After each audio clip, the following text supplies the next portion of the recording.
You know, a lot of people rag on the live action Disney remakes.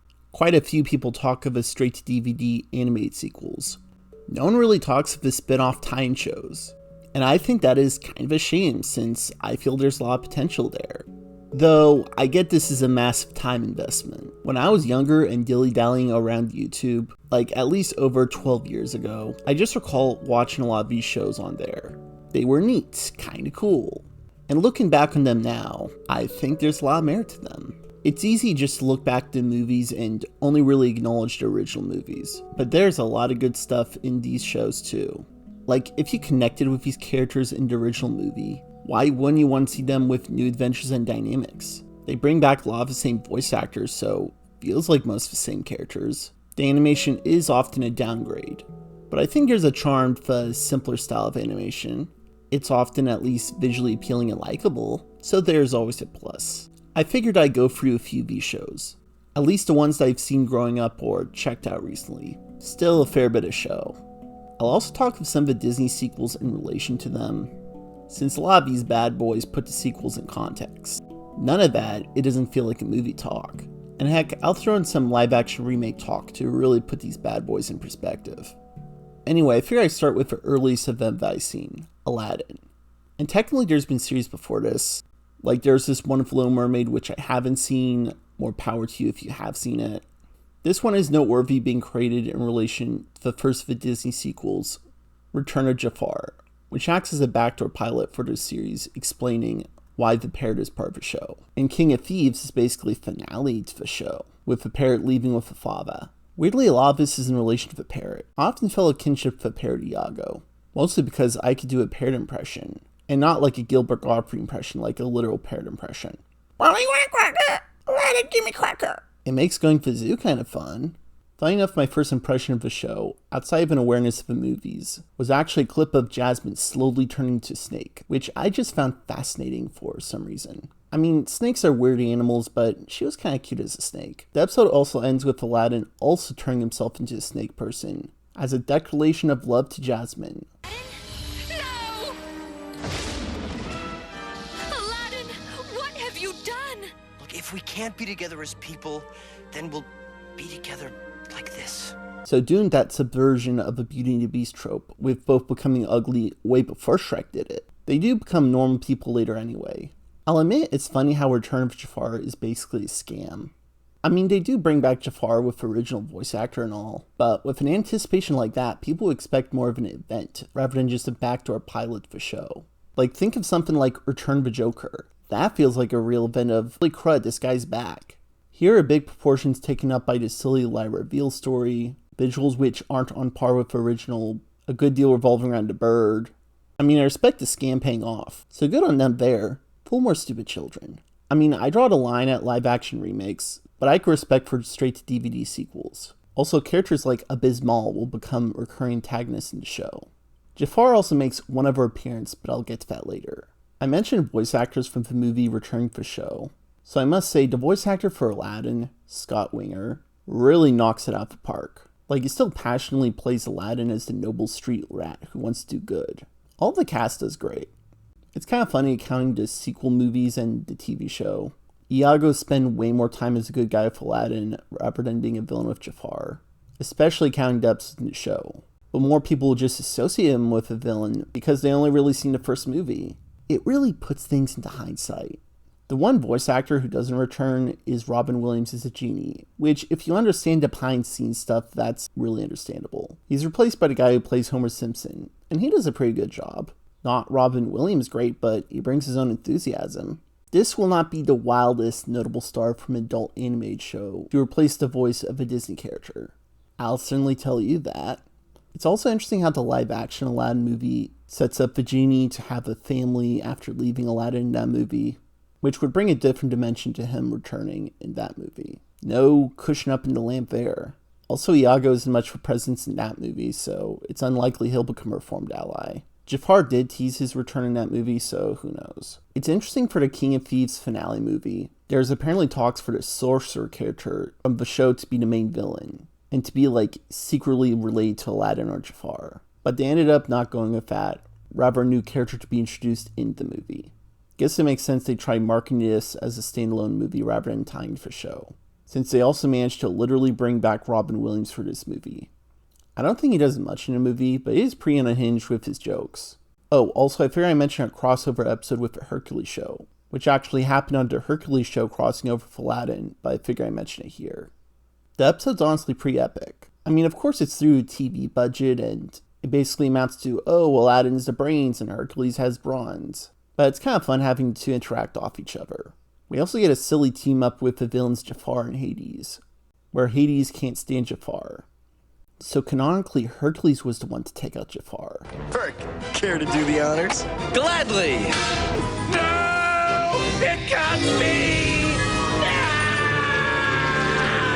No! It's also interesting to note that while this is Aladdin in his prime, this is a young Hercules, which transitions to the next show that I saw growing up. Hercules. Now, the movie is something I have a complicated relationship with how it changes Greek mythology. I at least grown to better appreciate it on its own as a hero's journey. And the show's fun for how it deconstructs the movie. We've seen Greek mythology present for young people, but this is Disney's Hercules in show form. Though it's a shame we never see Hades with Persephone in the show. There's also a glaring plot hole in the show, with the fact it's in midquel where Hades is really prevalent, but in the movie, Hades does not know Hercules is alive until well being an adult. So kind of a catch-22 if you want Hades in a young Hercules show. So could maybe just ignore it, or maybe you just conveniently got River of Six. The show focuses on Hercules in a school setting with other classmates, like Icarus, who flew too close to the sun and has fried brains, or someone who could see the future and have a goth girl aesthetic. Quite a few voice actors returned, like Hercules' voice actor in Hades. The center got recast. This isn't Always Sunny in Philadelphia. It's interesting seeing how Greek mythology gets subverted. It's often been a fun mythology to see lore stuff. You know, there could be cases where we see Medusa given a more sympathetic light. The movie made a Greek god seem so noble and above it all. But here we see them having more of a classic relatability, like Athena and Ares' rivalry, or Aphrodite's sass. Aphrodite's quite fun to show. A little more curvy? Okay, that's curvy enough for you, young man. I'll state compared to Aladdin, the animation's a little more distracting. I think a big factor is the style. Like, Aladdin had a more particular Disney style which translated more to the floppiness of the show's animation, while Hercules is this more angular style. Also, the gods originally having more glow in the movie makes it feel a little more cheaper in the show. Hercules never really had a Disney sequel, rather it's just a compilation of episodes from the show presented as such. But anyway, interesting show if you like Greek stuff. Next up, Buzz Lightyear of Star Command. This is an interesting one, since rather than being a spin-off of a 2D animated Disney movie, it's of a Pixar movie. However, it's in the 2D style of other shows, so I'm gonna count it. It's actually presented as the show which inspired Andy to buy Buzz Lightyear figure, which it really works as, and much better than the Lightyear movie, which I'll get to more later. Really, there would have been only one actor they would need to translate for the show, Tim Allen as Buzz Lightyear, and while he did ADR for the movie, he didn't really stick around for the show. There's a comparison video which labels Allen as the original and Warbird as the dub, but Warbird recorded his lines first along for the rest of the series, and Allen just did ADR for home releases. It makes sense since while Warbird doesn't have the dramatic oomph Allen has, he feels more natural at voice recording ear. And some of his lines feel like a first draft compared to what Allen could add on to, like choosing to slow down the I work alone bit. Fall in harm's way because of me. I work alone. Fall in harm's way because of me. I work alone. Still funny seeing the two lines compared to each other. Warbird's certainly a lot more humorous. What are you doing? What are you doing? For the show overall, while Allen's inflections would have been nice, I'm glad with what they did with Warbird. He's a funny voice and he doesn't even try to do a Tim Allen impression. He just does his own thing, which works within the show. I wonder how this kind of thing would have affected Andy's view of the show. A lot of the cast is pretty fun. You got the density shifting alien with Nova, sassy robot with Excel, and the boisterous big alien with Booster. Honestly, the show had some really creative sci-fi premises which stuck with me, like a conspiracy plot to convince Buzz to assassinate a political figure, or a time travel adventure where Buzz thinks he has no purpose. These stories will have twists if you watch them. I remember the conspiracy story inspired something I wrote in 8th grade, which timestamps when I saw these episodes on YouTube. There's also a really horrific body horror episode which involves Buzz and Mira melting into one blobby thing. Very horrific stuff. The episode was called The Crawling Flesh. To really hit me into nostalgia, before I even knew the show, there was this game based off the show, which may have been basically the first video game I played, and I would have only known of the movies at the time, so wouldn't have really known of whatever the show is. And it was fun finding who's who within the cutscenes. It's honestly a pretty basic game. You just run from one end and then shoot them with a bunch of plasma guns, wild stuff. And as far as the Lightyear movie, I mean, it just seems like a big missed opportunity.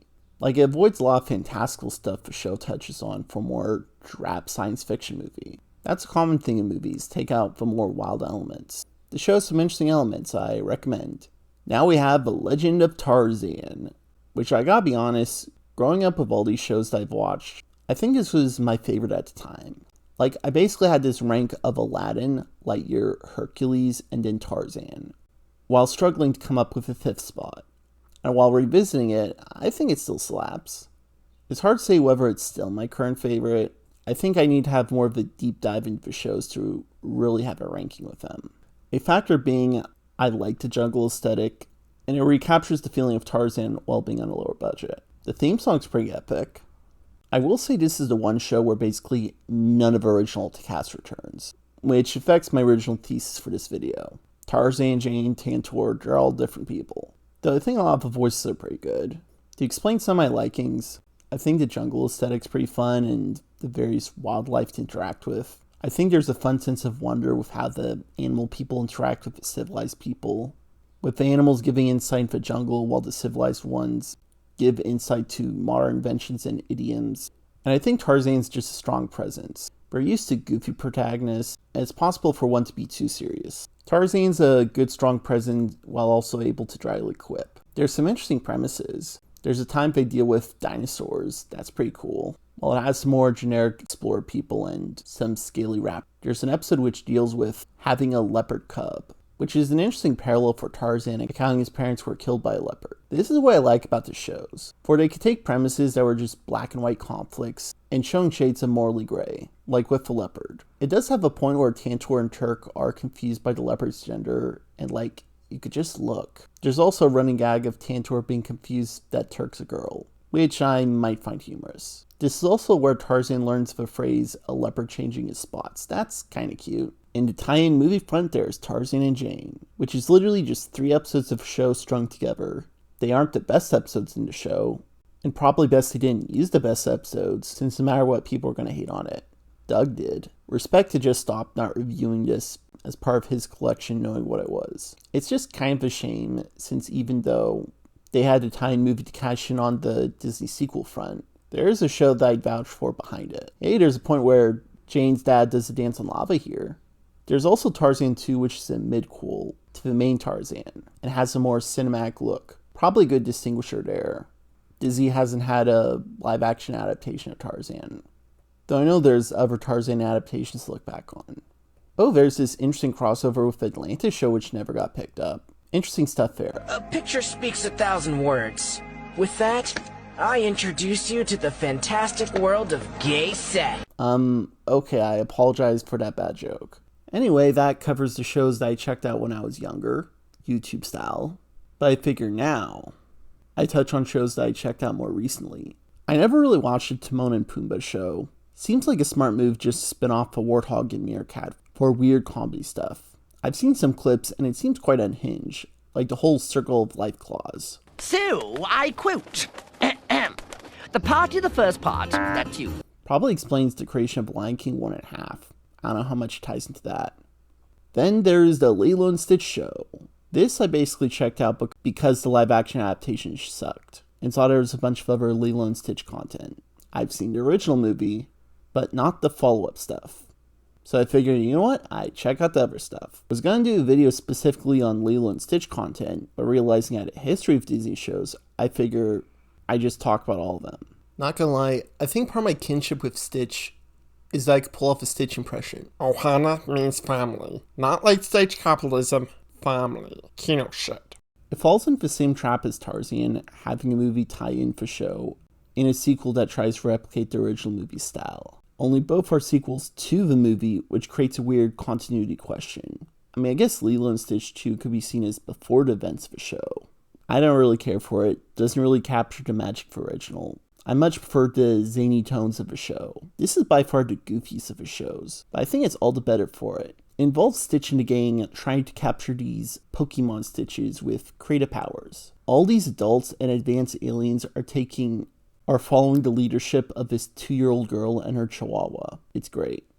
I think something that highlights this are the villains. If I was to judge how the villains are structured in a serious sense, it would lose major points. They answered this really non-threatening hamster who just screams a lot and does nothing impressive. There's this Stitch Beast who hangs out with them and does nothing but eat food and sound like Rob Paulson. Like, we have henchmen that are overqualified, or lame, maybe even lazy. But with this dude, it's like, why are you even here? You literally contribute nothing but eat food. Lilo and Stitch should really just rescue you, but they can't even bother to do that. Then there's Gontu, who's really the only competent bad guy in this show, or whole franchise for that matter. He had a serious presence in the original movie, but learning he's voiced by Kevin Michael Richardson, I just can't help but think, I hope he becomes funny. Again, for show, he's pretty funny, as the only competent villain within a bunch of lamos. Like, he sometimes says the most outrageous and silly stuff. It's great. Also, just having this giant towering alien just stomping around Hawaii casually. Here's Gontu without a shirt. Is this for you? It's also an episode where Lilo's really out of character. There's this episode where he loses his memory and is sad when he learns he's actually a bad guy. He's sitting next to a bunch of ducks and is saying, "I'm lost." Like, a certain kind of fan would be insulted by this kind of reference for original. I just found it funny. The show has a heck ton of crossovers with other random Disney shows, which I don't know if I count them as canon. The only show I ever recall seeing growing up is Kim Possible, and it's really weird to crossover. The tones don't really match up. It's no Aladdin and Hercules crossover. Also, there's an episode that literally deals with time travel. Like, Jumba's just casually, "Oh yes, I got a time travel machine." And this 6-year-old and her dog just abused this thing so she wouldn't fall into a freaking puddle. Wild stuff. Reminds me of when they did in Kite Man, which makes me wonder how common flippin' time travel is. Also, the context of a show, with nice Jumba and the presence of Gantu, makes me dislike the live-action remake even more. Like, it's one thing for a movie, but these things got developed in the show. Why would they neglect all that? Anyway, overall a nice, lighthearted, and fun show. Maybe my favorite of shows currently. But it could be recency bias and would have to see more altogether. So anyway, that's my retrospect of various Disney tie-in shows. What are some shows that you like? Any that I haven't mentioned? Or that you have a connection to? How canon do you see this stuff? Feel free to let me know, and cheers.